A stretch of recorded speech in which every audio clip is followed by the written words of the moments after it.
জুমার দিনে, আজকে কি বার? আজকেই তো জুমাবার।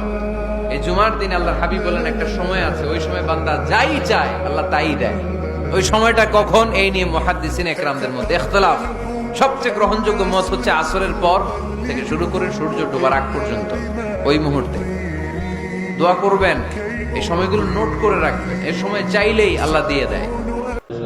জুমার দিন কেউ যদি গোসল করে তাড়াতাড়ি মসজিদের উদ্দেশ্যে রওনা করে, হেঁটে হেঁটে, কিভাবে হেঁটে রওনা করে, রাসূলুল্লাহ সাল্লাল্লাহু আলাইহি সাল্লাম বলেন তার প্রত্যেকটা কদম, এই যে একটা কদম ফালাইলেন আবার উঠাইলেন, আবার ফালাইলেন আবার উঠাইলেন, এই প্রত্যেকটা কদমের দাম 1 বছর রোজা রাখা, 1 বছর নামাজ করার যেই সওয়াব, আল্লাহ তাকে সেই সওয়াব দান করবে শুধু এক কদমের বিনিময়ে।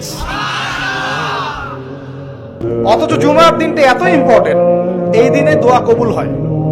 যে কোনো দোয়া আল্লাহর কাছে চাবেন কবুল হবে। এই দিনে সূরা কাহাফ পড়তে হয়, এই দিনে তাড়াতাড়ি মসজিদে আসতে হয়, গোসল করে সুগন্ধি মেখে সুন্দর কাপড় পরে ইমামের কাছাকাছি এসে বসতে হয়।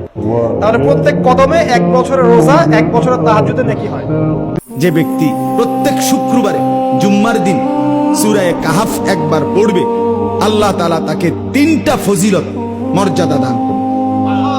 নবীজি সাল্লাল্লাহু আলাইহি সাল্লাম বলছেন, 1 নাম্বার, এই সূরা পুরাটা যে পড়বে শুক্রবার দিন, আল্লাহ তাআলা তার জমিন থেকে, মানে তার পায়ের নিচ থেকে 7 আসমান পর্যন্ত তার জন্য পুরাটা জায়গা নূর আলোকিত করে দিবে। 2 নাম্বার, পরবর্তী শুক্রবার পর্যন্ত 8 দিন সে যাবতীয় ফিতনা, যাবতীয় মুসিবত থেকে নিরাপদ থাকবে। 3 নাম্বার, পরবর্তী 8 দিন যদি দাজ্জালও বের হয়, আল্লাহ তাকে দাজ্জালের ফিতনা থেকে রক্ষা করবে। এই জন্য যাদের হিম্মত হয়, মহব্বত লাগে, দিল লাগে, তো তারা প্রত্যেকেই চেষ্টা করবেন প্রত্যেক শুক্রবার দিন সূরা কাহাফ তেলাওয়াত করার জন্য। আল্লাহ তাআলা তৌফিক দান করেন।